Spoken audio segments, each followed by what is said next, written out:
In today's video, I'm going to teach you how to generate Python code with Grok AI step by step. Whether you're brand new to coding or just want to speed up your workflow, this process is simple and fast. First, open Grok in your web browser or launch the Grok app, then sign into your account. A stable connection helps keep responses smooth. Once you're in, start a fresh conversation so Grok has a clean slate focused on your Python request. Look for the new chat option and click it. This keeps your prompt and the results neatly organized. Now write a clear Python prompt in the message box. Tell Grok exactly what you want it to build, and include the task, any inputs and the expected output. For example, you could say, generate a Python script that calculates factorial using a function. Or, create a Python program that sorts a list of names alphabetically. You can also try, write a Python script that uses a loop to print numbers from 1 to 100. The more specific you are, the better the result.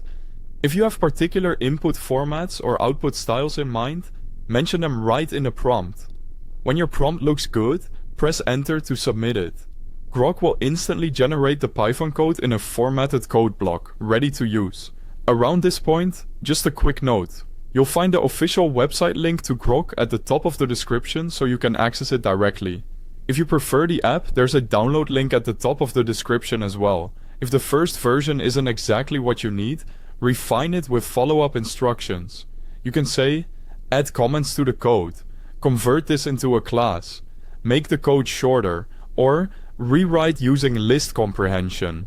Grok will regenerate or improve the script based on your feedback. You can iterate as many times as you like.